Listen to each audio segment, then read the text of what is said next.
recognized. All that will matter is the needs of the liberalized, deregulated, and privatized global market. Indeed, these are powerful, undemocratic market forces at work outside the university that threaten the very existence of the university, and with it, whatever form of democratic governance there is. Take the public-private partnerships that may subsume the democratic provisions of the UP Charter to the demands of private corporations. Indeed, the university is a microcosm of Philippine society. If UP is to truly live out its purposes, as stated in its new charter, especially that of social responsibility, democratic governance, and democratic access, then it will have to resist attempts to cut its budget. It will have to resist the inroads of the neoliberal corporate culture that the state seeks to impose. Make no mistake, we are not against efficiency and maximizing the use of public funds and government resources. We are not against professional managers. What we are worried about is the complementary policies that come with corporatization. Budget cuts, tuition increases, contractualization of labor, the reduction in economic benefits of employees, the subjugation of curricula and course offerings to the demands of the global labor market. These are the things that threaten to undermine the struggle for democratic governance in the university itself. In closing, let me again congratulate the provocative Dr. Tagiwalo and enjoin everyone to continue the struggle for a truly democratic system of governance in our beloved university. Maraming salamat.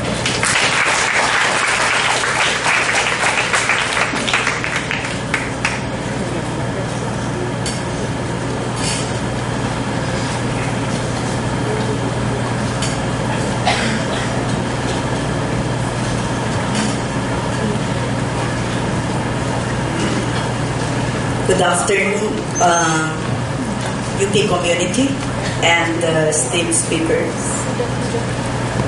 I'm Lilian de las Llagas, the University Secretary, and I must tell you that it's not easy to react to the paper of Dr. Tagiwalo.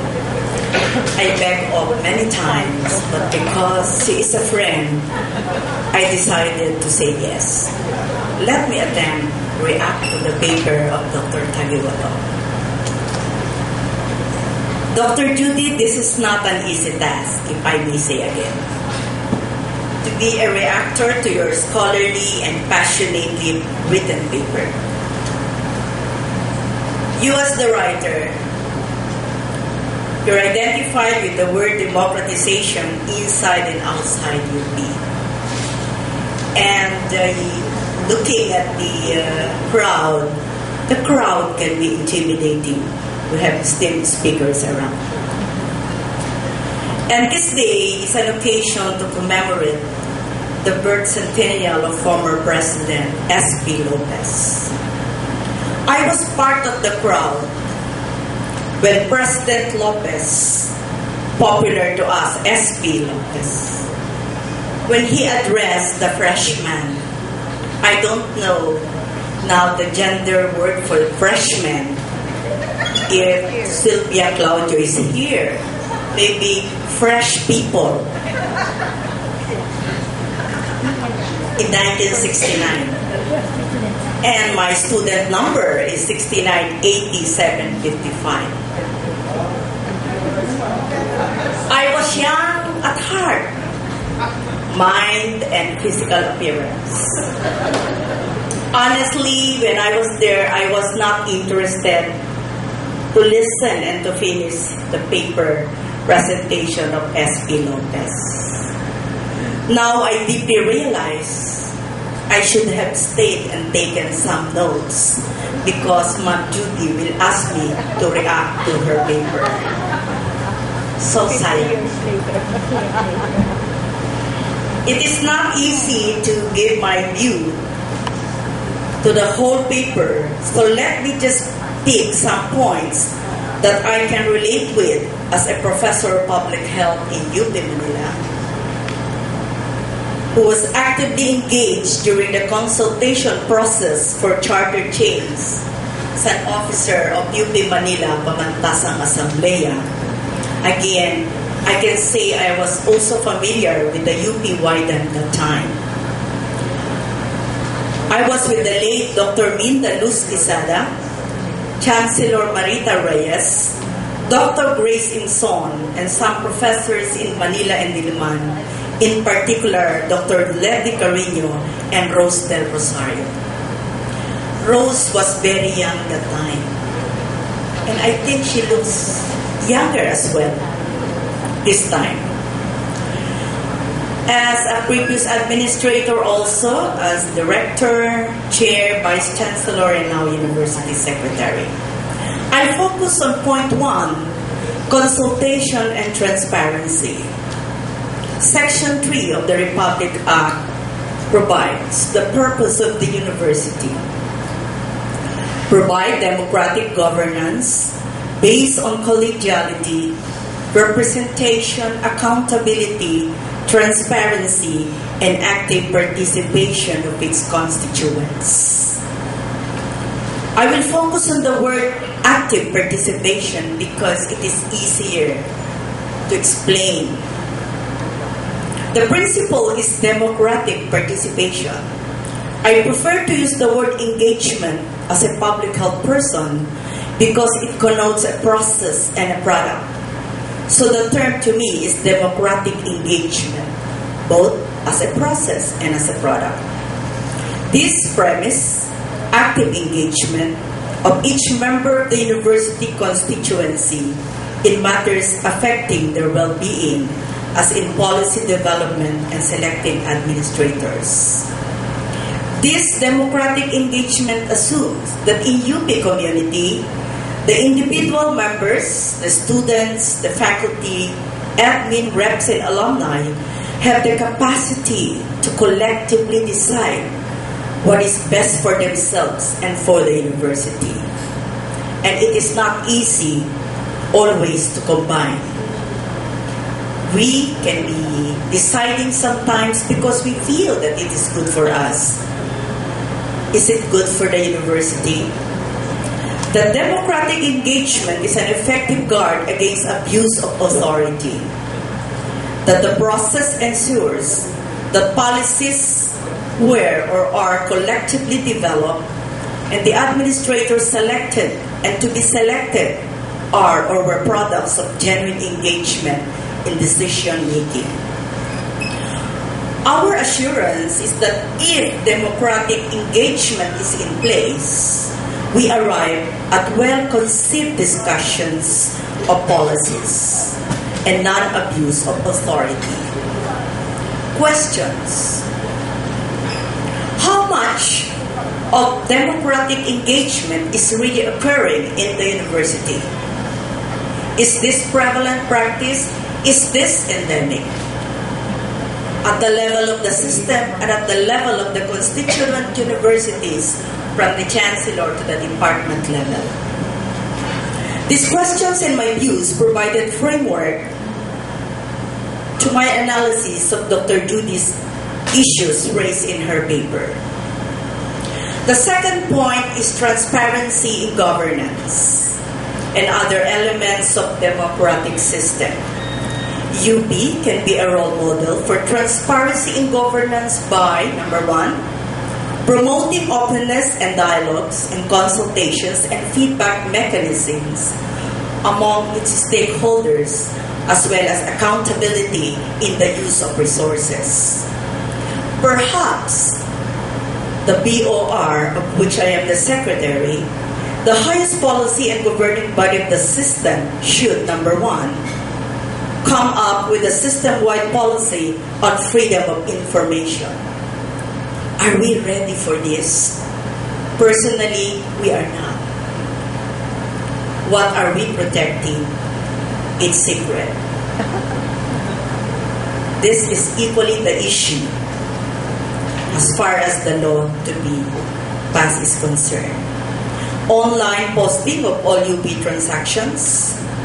This will foster more informed constituents who can actively engage in good governance. The age of information technology can be taken full advantage in soliciting public opinions on various issues. Juan de la Cruz, a taxpayer, talks the walk, so UP can walk the talk. A system of monitoring and evaluation must be harnessed, and hence continue respecting dissenting opinions.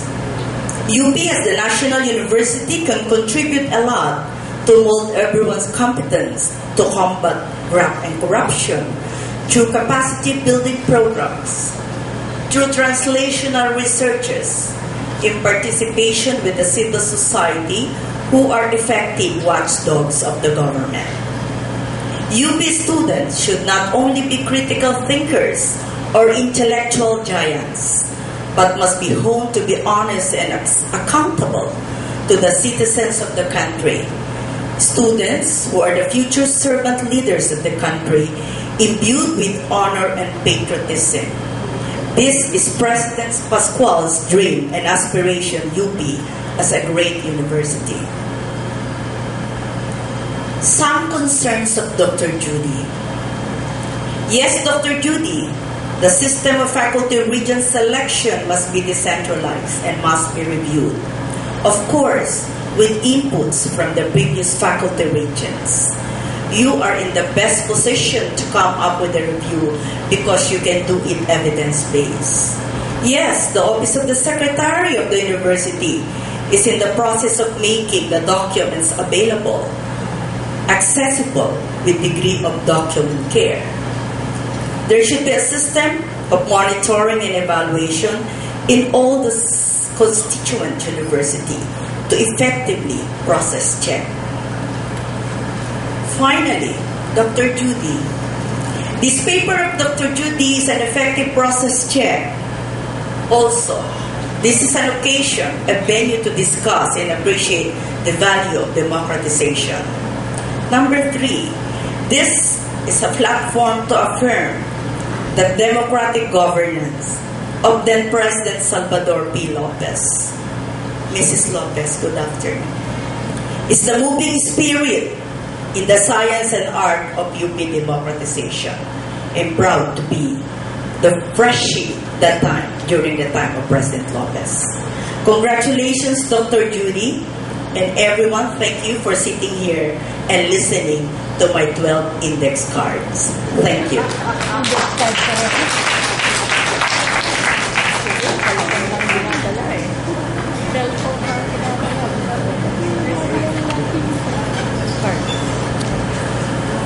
Thank you, Representative Casino and Dr. De Las Llagas. We are now ready for your provocative questions. Yes. I have two concerns. One has to do with general education, particularly the creation of big classes and the neglect or the emphasis on the humanities. In the past GE conference conducted in UP Diliman, we really rooted for the requirement of English 11, English 12, art studies, film studies, etc. In other words, alternative courses and create perhaps another cluster. For people who are not familiar with the general education program, sometime in 2001, the GE Council foisted a new program in UP, to which we objected because this emphasized what the council then called the 10 virtues, one of which was silence, which I'm sure the UP student would find difficult to accept, simply because we're never silent about any issue, right? Silence, can you imagine, as one of our virtues. Anyway, we wrote papers and we really requested then the UP president then to meet with us, and he listened and said, okay, give it one more semester, and he changed it to one more year. And so we said, okay, we bought time, and we said, okay, let's review the general education program. And we were in the process of doing that when another bright idea came along. We were foisted what they called the RGEP, the revitalized, but I call it devitalizing general education program, which, for the information of those who are not familiar with the RGEP, created a required number of, had three domains: the humanities and humanities domain, social sciences domain, and the mathematics and sciences domain. And we're supposed to take from a smorgasbord of GE courses, 15 units from each. Okay, so in other words, a student from UP could graduate without having taken history, kasaysayan, or English, or literature, provided you took 15 units from the arts and humanities, 15 units from the social sciences, 15 units from math and sciences. So you need not have taken math, nor a natural science course, and so on and so forth. So I was one of those vehemently objecting to, shall we say, weakening the foundation of the UP students' foundation of his or her university education. Unfortunately, we were sidelined, in fact, marginalized, marked out, I should say, as oppositors. Anyway, in the last J conference, sometime last semester, conducted by the new administration, we requested that some courses would be included. Unfortunately, what we were rooting for, meaning the humanities like literature, appreciation of sciences, etc., was not included. So in other words, there were certain courses already required, at least one from each domain, like English 10, or two rather. We had Com 3, Filipino, etc. No? Anyway, I am worried that it will take much time for us to regain what we had lost in 10 years, because this was 2002 when it was implemented. And we have graduated students who have really not had what we would consider a strong GE. And in relation to the democratization process, I would like to say that the RGEP was mainly really rammed down our throats. Although there were what they call consultation, it was more dissemination, telling us if we objected, we were more or less, as I said, marked out for future whatever.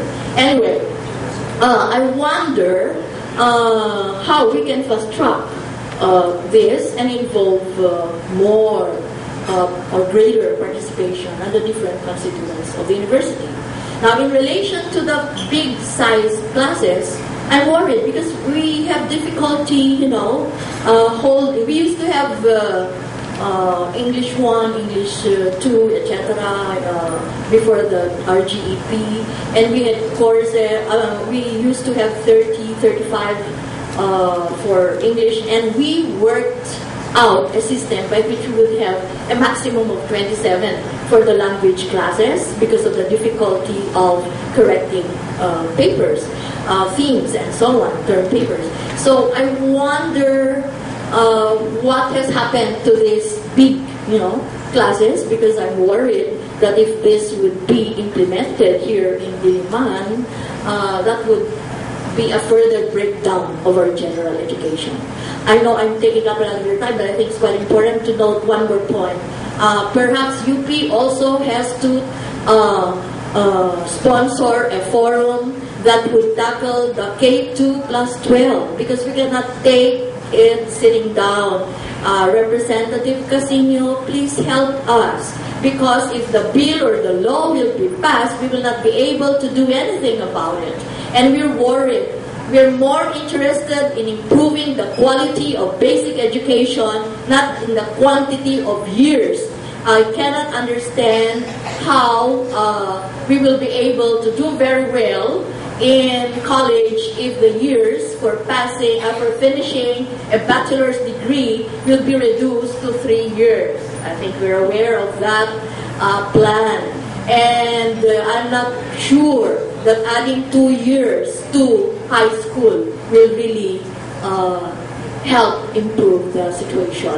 And why do we have to think of Bologna Accord? I don't care what they're doing in Europe. What we should care about is what we are doing for the Filipino people, for the university, not for the Europeans or the Americans. Thank you. Dr. Judy?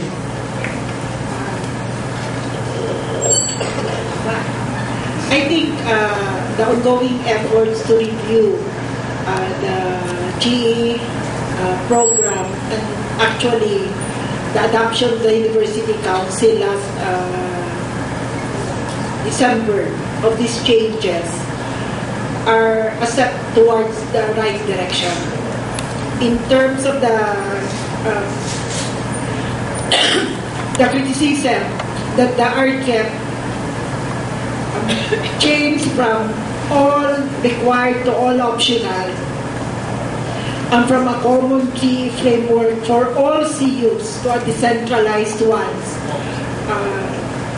are actually reflections of the transformation within the university through what we consider the neoliberal agenda, the market-driven agenda of your curriculum. And we can see the interrelationship between voicing such a framework of all choices, meaning market and democratic processes. We very well know that there was strong opposition not to having optional GE. The opposition then was really the shift from all required to all optional. The opposition wanted a middle ground. Some optional, some required, others optional. But I think the process that the UP Diliman administration has adopted showed that democratic processes can be adapted to bring about a consensus. And that is where I am heartened. There are still concerns, but I think we are moving forward. Every year there will be a GE conference. Chancellor Saloma said that it's not going to be perfect, but at least we are changing it. Again, the level of consensus is developmental. So it's not full consensus. The University Council was divided and we went through a voting. There were objections and there were abstentions, but eventually the level of consensus was the majority vote was adopted. Second, the large class policy.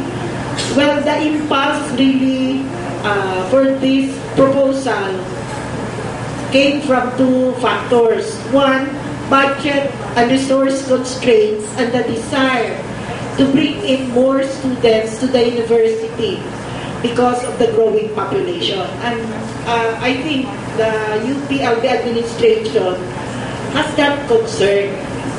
But the disconnect between the intentions and democratic processes, listening to the opposition, and making changes based on this opposition is something that we are still learning, because it seems that it's all or nothing.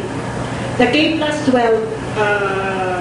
I think we really need to have more substantive discussion on this.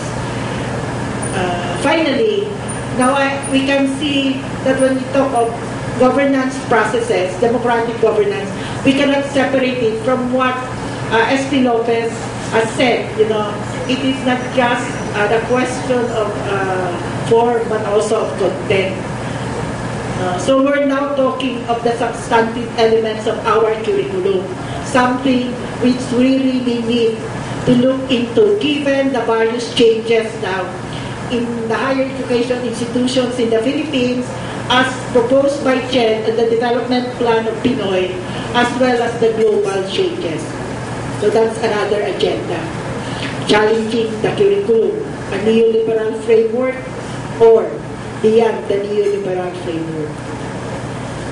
Okay, Representative Casino, would you wish to comment on the K-12 question?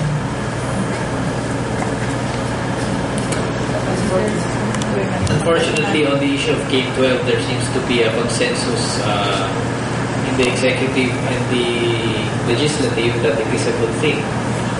And those who are critical of the program are left to merely try to ensure that there is enough funding for it. And that, for example, just to ensure that the teachers to be hired under kindergarten program will be paid regular salaries, that there will be facilities for kinder, but that's how it is. Mukhang para sa kanila, ano na yan, it's K-12 or nothing. But of course, we're still in the kinder stage. Yung 2 additional years for high school is still a contentious issue. But that is the way that that is the attitude now with the K-12. It's seen as a foregone conclusion. What is the main concern now is whether government will actually put money where its mouth is. And considering that it cannot even fund the existing 10-year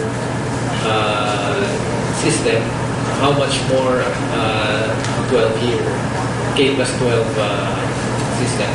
Not to mention the drastic cuts in the budgets for tertiary education for SUCs. So that, yeah. Thank you. May I just say? Okay, follow-up question. Perhaps a suggestion, why I don't know if Tonchi and the others from UP, the younger ones, because most of them anyway are from UP, would really be for it. No? I wonder. Actually, there's a conference going on in Pangasinan at the moment. But my point simply is this: perhaps let's really have a forum. We should be consulted. After all, it affects us, even though it is K-12. This is still basic education, and the products of this will be coming to the university, whether UP or elsewhere. But anyway, there are 4 things that I would like the lawmakers and executives look into. One would be the qualifications, the ability, the instructional strategies, etc. of our teachers. 2, in other words, in far-flung areas, we know very well that their level of proficiency, not just in English, not language proficiency, but really preparation for the courses. I think it's more important that they have something, they really have what it takes to deliver, what they're supposed to deliver. No? Second, textbooks. It's in dire state. We have to be tapped in order to evaluate textbooks that are really in disarray, and we are just surprised to find out it's not really a big problem. Third, schoolhouses, facilities. If the 150 billion that they're really going to tap for the K2+3, well, actually channel to improving, quality of instruction, the textbooks and other instructional materials, the schoolhouses, and not just improving, creating more, building more, and also other facilities. I guess that would even be much better than adding 2 more years. Thank you. Okay, thank you. I'm sorry to cut the open forum. We need to proceed to the next presentation. We're really running late. Those who wish to ask the presenter or the reactors questions, you can approach them later. Okay, we'll go to the next. Again from SP Lopez. When society assumes a dangerous mission, according to him, then writers must accept a dangerous calling. Writers are of 2 kinds: those who say yes to the existing order